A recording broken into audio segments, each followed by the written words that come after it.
We'll take a look at the performance of the Super Eagles of Nigeria in the 2026 World Cup qualifiers. And joining us this weekend is a Nigerian sports veteran and a Guinness World Record holder, Mighty George. Good evening to you and welcome to the show. Good evening. Thanks for having me. All right, George, I understand, of course, you're in South Africa, at the moment, and you saw that encounter between the Super Eagles of Nigeria and Lesotho this weekend. What do you make of that performance? Were you impressed with the performance of the Super Eagles of Nigeria? I mean, we can only have one assessment of that, and it will be connected to what happened in other centers as well. So I don't know if the world should be impressed. Well, I'm not impressed that Benin Republic beat Rwanda. So that's one of the issues that we have. Makes it a must win and a must-for situation. But did we get 3 points? Obviously, I'm impressed with that. That was the first duty, to get 3 points. Second duty was to rain goals on Lesotho. That didn't happen. And at the end of the game, we almost conceded, which left all of us fuming at the stadium, including, of course, I don't know if you've seen a clip that I posted of Victor Osimhen being visibly angry at Stanley Nwabali. But, at the press match, the post-match conference, the captain told us that he talked about it for 5 minutes and everybody's good now. And Nwabali apologized. So yes, we didn't keep a clean sheet. That's not impressive. But it was an away game, so anything can happen. It all depends on, the final day. What a group this is, really. Group C is quite crazy. I mean, going down the wire. For some other groups, obviously, yes, they're going to the wire as well. But as I said yesterday, it was still open for Rwanda. It was even open for Lesotho as well. I mean, if they could dream for a miracle. And that would have meant that all other teams don't win. And Lesotho went on to win their last 2 games. They would have qualified. So it's an interesting group, but we'll have to wait to see what happens on Tuesday. And the mission is simple. Beat Benin by more than 3 goals and we qualify. And, hopefully South Africa will not get maximum points. So it's still a very tricky affair. So I cannot talk about being impressed, so to say. A lot of persons were not that pleased with the tactical input of Eric Chell in that game, especially at the second half. In the second half of that particular encounter, where he was bringing in more defenders than maybe forcing the attack. Knowing the fact that, of course, the Super Eagles of Nigeria need a lot of goals, to stand a chance, to qualify, from that particular group. We saw him bring the likes of Simi Ajayi, Saudi Sanisi, and the rest of them. What do you make of Eric Chell tactical inputs, in the game? Well, the option would have been maybe take out a midfielder, bring in a striker, because you couldn't. We needed to make sure that we protect the back. So there's no way we would have taken out a defender. You know that, right? Because as much as 4 goals, we need to defend as well. So I'm thinking that his thought was simple. Let's keep the 2 goals that we scored. Unfortunately, we still couldn't keep those 2 goals, that we scored. I don't know if it was Osimhen. Well, I think that also was tactical. I mean, this may not make him, explaining for him or making excuses for him. But you know that most of our key players were on yellow cards and still it's in the final game. We've seen that already with Ademola Lookman. With Victor Osimhen as well. So we had to be very, very careful. And that's my thinking when he took out Victor Osimhen. We didn't have a lot of time to ask him questions and, the post-match conference, but, um, it is what it is. He got the 3 points. We conceded, and obviously that's a defensive error, so he wanted to tighten it up. Um, when you start with 4 attackers, obviously they should be able to get you goals. I mean, that's like our most formidable attack. Who else was on the bench? Terry Murphy. He played every striker that is reputed to get the goals for us. He played Lukman. He played Osimhen. He played Tolu. He played Akko Adams came in later on. He played Moses Simon. And that was some great attack, at least for most parts of the game. This one should have been able to get us the goals. Thankfully, Osimhen played a very, very huge part. Providing the assist for Akko Adams. Eventually, we got a penalty. Who else to take it down? Captain William Chukwueze. I think that must have erased his scenes of the last game, scoring an own goal. It wasn't all disaster, really. So I want to cut him some slack. And I think the final judgment will come from what he does on Tuesday. We need goals. We need 300 goals. We're playing against our former coach, who knows the team so well, who knows the stadium so well. That's when I will pass the final judgment on Coach Eric Shell.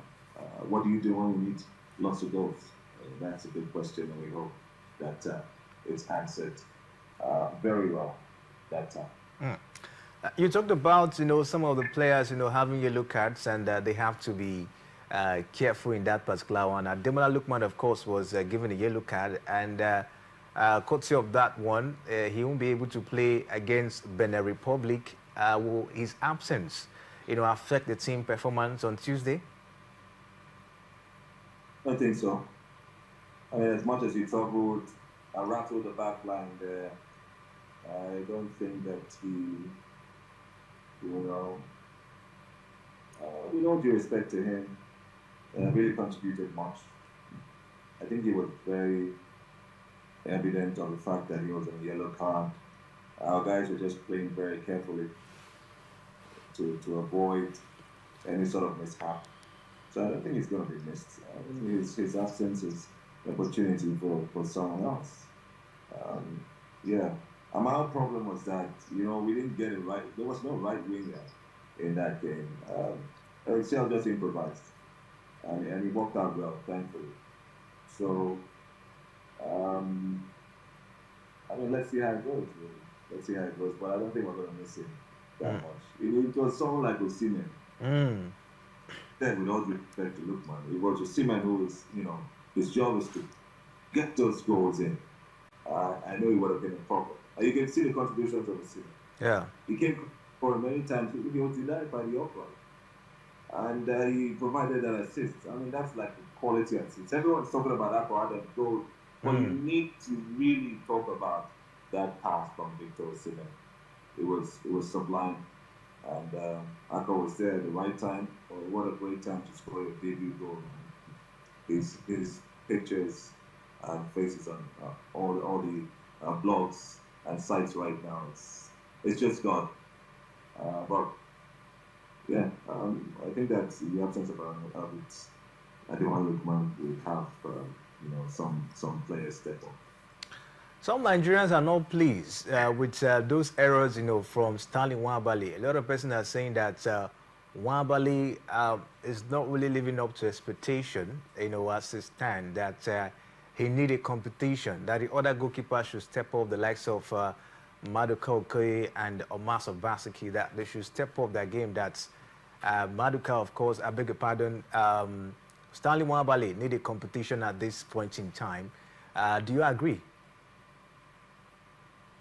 I think yes, he does. At every point, every national team goalkeeper should have competition and worthy replacements. These sort of goalkeepers haven't even been tested, and that's quite risky. Because how do we just in case something happens to Nwabali, force majeure or something, injury, we really need to test his goalkeepers. And I think that happened maybe the Unity Cup in Russia. And I think Adelaide played or something. But we need to test his goalkeepers. And I have, again, I mean, these players are my friends. But an issue with, Adelaide, the goalkeeper, and his height. Yes, he's doing well with his club, but I don't think we've had a Nigerian national team goalkeepers that have that sort of height, not so tall. I mean, I'm talking about Austin, Vincent Iyama, the late Peter Rufai. So maybe Victor Bonibale, who was, of course, called Aboni Basket. They were expecting him to grow tall, but he was growing bigger, But he was a good goalkeeper. So height really, probably not a determinant factor, but in the usual Nigerian tradition, we don't have players the height or goalkeepers the height of, Abile. Amas maybe can step up, but I think that the right replacement has to be Maduka Okoye, who was not invited for this one. So he's not back into the regular frame after falling out of favor. And the thing that Nwabali should know is that, look, they can be singing your praises today.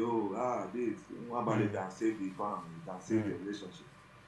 But if you just fall out of favor, goalkeeper is not a good shakara. Because they have been sitting down and been warming. Their behind has been hot on the bench. Once they end and make 1-2 crucial saves, I want them to forget you. True. So it's quite sad what we're seeing from Stanley Nwabali. I think, yes, he's the undisputed number one. That's getting to his head. 2, people have alleged, and this is not me saying this, alleged that there's something fishy going on. Because in the game that he was playing, he wanted a red card. He was behaving like a madman. Excuse my French, but he was behaving like someone who was bonkers. And he had to be contested after that game. You go there, and even in the game against South Africa in Bloemfontein, if there was VAR, somebody would have gotten a red card. He would have sent up, punched that attacker. You don't do that. I don't know what's going on with him. He's doing it also in his club side, where he was fighting people. And he was dropped for one of the games. And people were wondering, is it victimization? But when you go and start behaving like a crazy human being, and people don't know what's wrong with you, they will drop you now. Yeah, I just don't believe people that are doing this guy, but he's so loved. Can you imagine someone who is so loved now being the toss of town, not the talk of town, the toss of town? Yeah, people are insulting him on social media, and I hope he gets to read all those messages that people are dropping and all the comments, so that he can tell them, I'm his friend, but what he did yesterday was unacceptable, and what he's been doing is wrong. Eric Shell needs to talk to him, bench him, but it just right now. So if the allegations that he's trying to aid South Africa, for instance, it means it's even going to be worse fielding him in the final game. But again, if you don't field him and Hamas goes to concede, there'll be a problem. Yeah. So I feel for Coach Eric Shell. He's in a dilemma right now, but that Nwabali needs to be taught a lesson, and it can only be taught by the coach. But unfortunately, it's kind of too late to do that right now. Hopefully, when we qualify ahead of the Nations Cup, if we qualify for the World Cup and go into the Nations Cup, Nwabali should be humbled. Yeah. So we're not happy. I'm not happy about his recent actions. Tuesday is going to be a crucial one when the Super Eagles, of course, lock horns against Benin Republic at the Gosling Akpabio International Stadium You were there. You're there, of course, in South Africa, and you saw that one. Um, what areas do you expect, Eric Chell, to improve on, as well as the players heading down to that game against Benin Republic on Tuesday? He was asked that question. I asked him that question post-match. He says he knows that he needs to score goals, so they're going to come all out attacking. But it might just be at the detriment of one department. I don't want any department. I need the defense to be intact. You know why? Because the Republic they want to get the goals, they want to score, they want to win. So, and a draw is just okay for them as well. So, the defense is going to be tight, watertight. They're also going to attack. And that means knowing the Rochelle very well, he's going to have a points man, with about 3 supporting strikers, and likely keep like 4 at the back, where we can win this game from the midfield. And we need to give kudos to Alex Iwobi. He's come under a lot of criticism, but I mean, he bossed the midfield. Yes, he did. He did that. And not just him, but Iwobi is a worker. I think we just need to find, a standing position for him for the rest of his career. He's one of the oldest players in the team. I think he's in his 30s now, right? Yes, Iwobi is like 31 thereabout. So we need to ensure that we control that midfield again. All right? Probably play the same formation. The same formation will work. Get the attackers to do their job. Maybe put Tolu in the second half. Tolu has always been great coming from the bench, as we have known. He gets very hungry when he's on the bench. But I think that starting him wasn't that good. This time, let's try Terry Murphy. A partnership with Terry Murphy and Victor Osimhen. Keep Tolu on the bench so that we have options.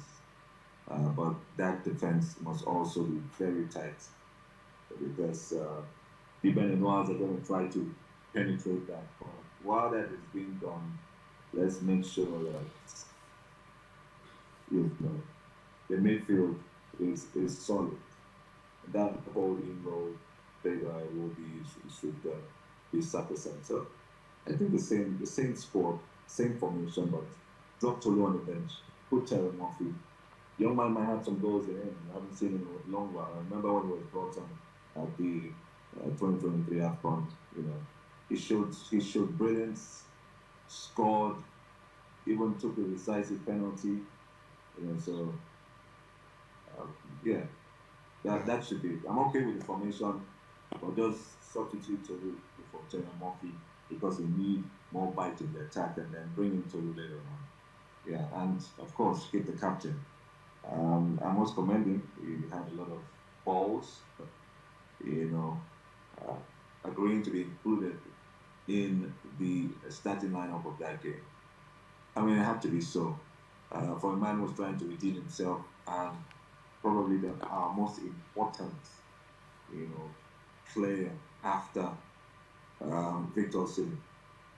We all know that without no Victor Osimhen, no potent national team. We've seen all that's happened, and matches that we have failed to win because Victor Osimhen was not there, or Victor Osimhen was pulled out, or something. So Victor Osimhen remains our most important player, right? But I think, in my opinion, the second most important player is William Troost-Ekong. I mean, who will have the guts to step up and score penalties like that? Yeah, I think score a penalty. He has always. I mean, just say penalty taker. It's not easy at all. Our best players, they have gone. It's just so unfortunate that some of our issues happened under his watch. The equalizer in Uyo against Zimbabwe, that shouldn't have happened. And I also blame the coach as well because he should be talking to his players every time. But who is the representative of the coach on the squad? It's a captain. So he should take the blame for Zimbabwe. He should take part of the blame for the match against South Africa. Thank God that they made up for that by equalizing. Even though it was VAR too, you know that goal from the touch because it came up that. Yeah. Yeah. So Ekong plays. Ekong stays there. It's very important. It's very important, and he's doing a very important job now of gingering the players. He's a true leader, really, and they listen to him. That's the thing. They listen to him. So we need that leadership. We're good to go. Let's hope that on the other side, South Africa don't cause problems. Yeah. So that's it. Let's talk about the chances of Super Eagles, qualifying in that particular group. As it stands now, Benin leads the group with 17 points, with 5-goal difference. South Africa second with 15 points, 3-goal difference.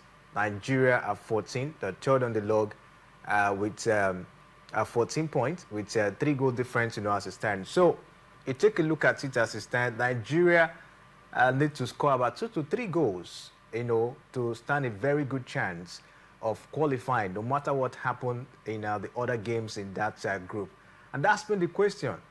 Can the Super Eagles score 2 to 3 goals against Benin Republic in Uyo? No, we have to matter what happens in South African game. You know that. They're on 15 points if they get to win their game. Yeah. So even if it's 100 goals, South Africa is going, you know that. So the hope is still very much alive for South Africa. I was speaking with some of their fans who are still hopeful that they can get the win. It's the final game. It's the most important game for them in many years. They are going back to the World Cup for the first time in a while. So obviously they will want to win that game. And that's why it makes it quite tricky, really. Can the Super Eagles score 3 goals against Benin? Yes, we can. I mean, we beat them with 2 goals the other time. Away. We can beat them at home. With the right support, with the right tactics, we can score 1 more goal than we did the last time. So it's yes. Can they do it? Yes. But will they do it is the question that none of us knows, right? Really. They can score the goals. We can qualify. But my problem is. All right, sir. George, are you there? Yeah, I'm here with you. Okay. All right, so taking a look at it, some Nigerians are still pointing fingers at the Nigerian Football Federation, not putting things right, talking about this World Cup qualifiers. Some are pointing fingers at the players, while some are pointing fingers, at the coach, especially, Eric Shell, the man at the moment. And some are saying if Super Eagles do not qualify, they should blame the NFF. Some are saying the player, some are saying the coach. I don't know. Do you have anybody to blame if the Super Eagles do not qualify for the World Cup this time around? Don't forget, they were not in Qatar 2022, and now they are at the verge of missing out once again.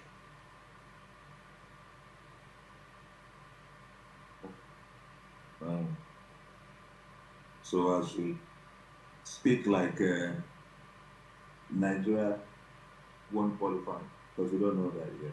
But how did this happen? How did we get here, right? That's the question. How did we got here with, a mix of confusion, panic, and lack of technical acumen. And this was the same set of players that got to the final of the AFCON. So, are they good? Are they together? Are they a team? I think they are. But after the AFCON, You know, the confusion now was keep Pissarro or not. Once you have technical people, very sound technical people in the NFF, especially the NFF technical committee or the technical department, don't listen to what Nigerians are saying. Just go by technically. No. I keep asking the question, what is the role of Austin Guagon? Does he even have a say? He's the head of technical department. What does he do? So there's a technical committee and there's technical departments. How do they work together? Are they the ones collectively go to look for these coaches? Or is it the technical committee that is made up of politicians that will now tell Eguavon, oh, we have chosen this guy, work with him? Is Eguavon sound enough to know or to be the one in charge of supporting these coaches? Is he a coach or he's in the technical department? Are we choosing one role for him? He's been there for almost 10 years. What is really going on? You know, so that's the confusion I'm saying, I'm referring to.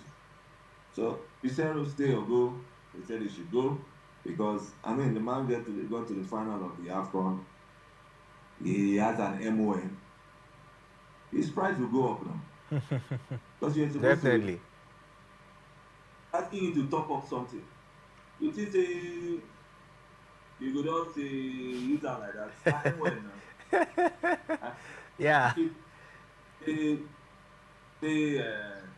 Nigerians are saying this. Nigerians say this one's football is not good. This one, blah, blah, blah. If you are technical people there, you people should just close your ears and do the right thing. I also think it was quite, so now panic comes in. First the confusion and then panic.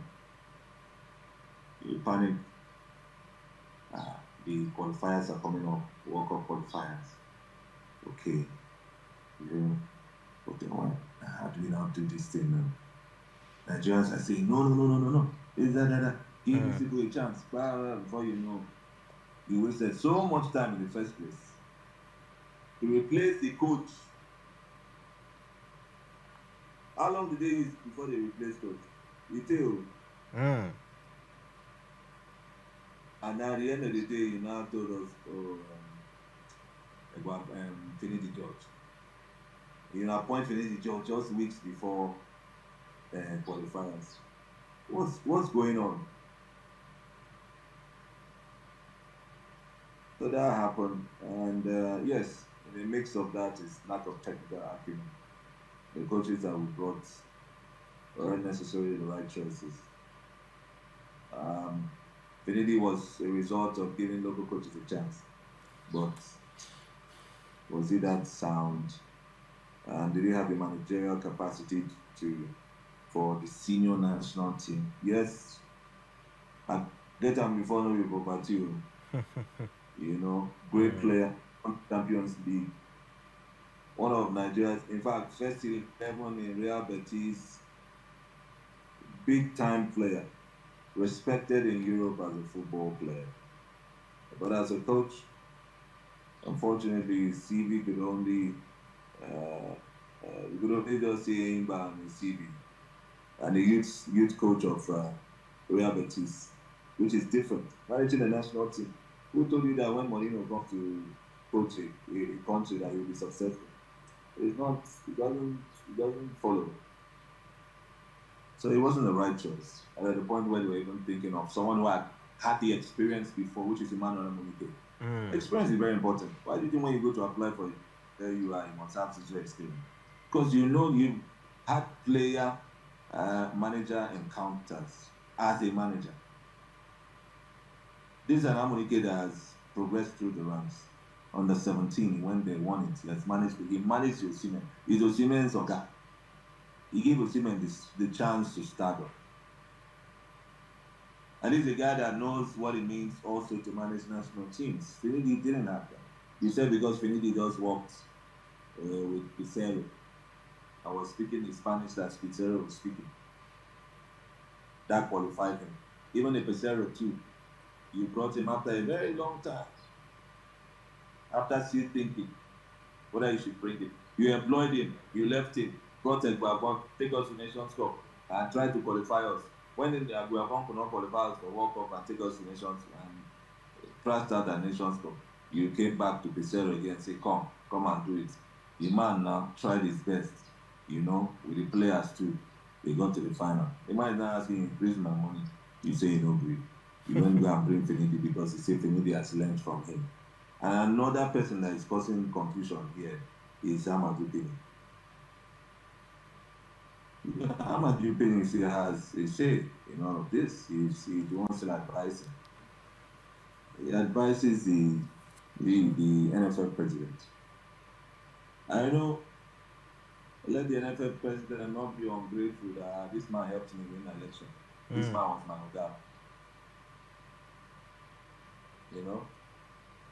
So that's it. We need to get the right coaches. We need proper technocrats in the NFL technical committee or NFL technical department. That's where we got it all wrong, really. And then I think that no matter how stubborn or crazy players are, it's the managers, in fact, the manager and the administration that will have a way of engineering the best from them. We don't have the worst set of players, we have good players. But someone needs to speak sense into them. So as a result of the below par, administration and the technical ability of our, technical staff, the players too are relaxed. Nobody ginger. Nobody's going to. There's no Mourinho or Pep Guardiola to ginger people and tell you, say, guys, you have to fight.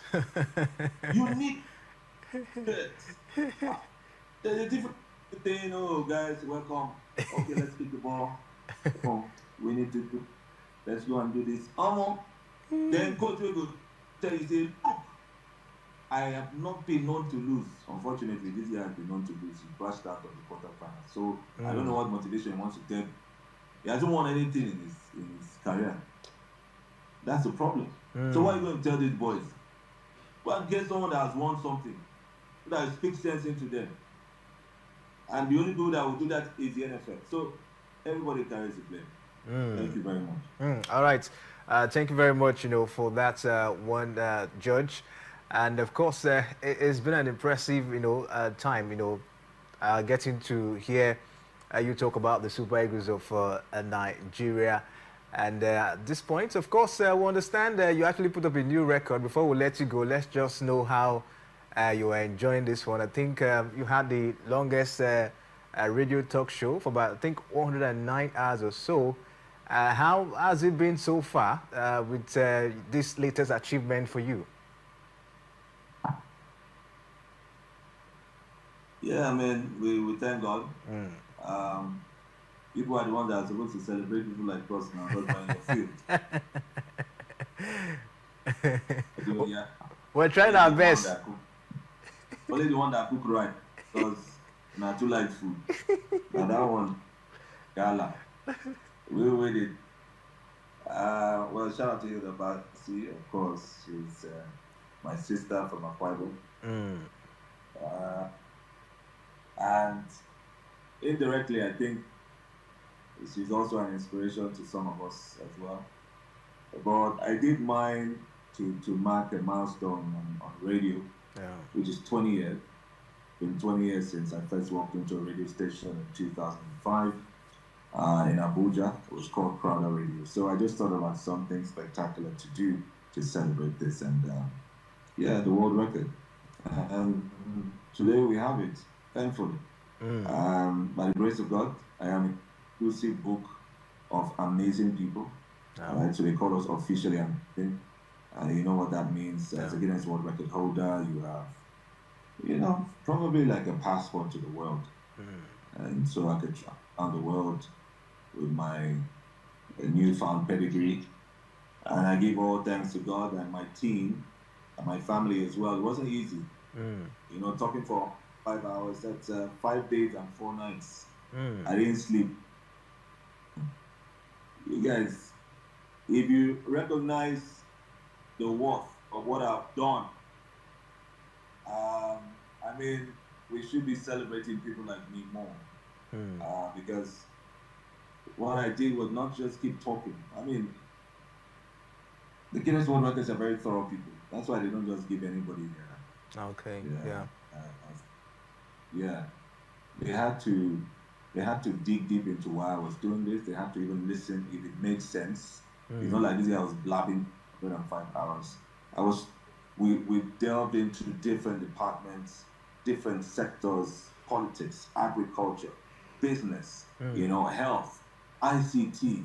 We're talking on all of that. Entertainment, music. We had artists who came on to sing, a cappellas and do things like that. So it was a great time out, and I'm certain, of course, with the grace of God, that's why Guinness decided to give it to me. I'm aware that other people tried to do it. Yeah. I wish them, but we talk for 105 hours for 5 days. You know we've been so. Of course. Yeah, so go and say you want to break George's record, just think about it. But hey, everybody is welcome to try whatever they can. I mean, if George can do it, you can do it. But I am delighted that officially the first African broadcaster in the Guinness Book of Records, and that means first Nigerian, and Akwa Ibom to get into the Guinness Book of Records via broadcasting. We have, of course, the Abasi, who did that for cooking. We have Abasi Freke Eden, who did that for the longest recording marathon. So we're all Guinness World Record holders. And yeah, I'm happy we did it. And to God be the glory. What a rush. Oh, what a big time rush. Thank you very much for joining us, George. We really, really do appreciate your time. Looking forward, to see you in New York. Yeah, Siabonga. I'm going to be there live in New York. I'm leaving in the next 48 hours. I should be there in time. Of course, I'm also the official stadium announcer for the Super Eagles, so can't miss that or anything. And I'm calling on everyone, the whole of Nigeria, please, let's give these guys a chance. There's still ability that Nigeria will qualify. Imagine, we're monitoring the games in other places, and it was goalless while Nigeria was leading 2-0. Yeah. Before Benin just went to score that goal. So this is football. Anything can happen. Never say never.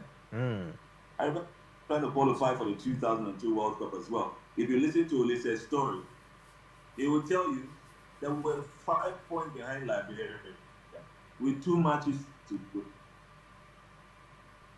5 points with 2 matches to go. So imagine what happened. So it's very possible now. We're 3 points behind Benin Republic. Well, it's one goal shot, but we can still do it. See you guys in New York, and by the grace of God, if God wills it, we'll qualify. If not, let's just say that, the boys put in a good fight. All right? They put in a good fight. Thanks a lot, guys. All right, thank you very much.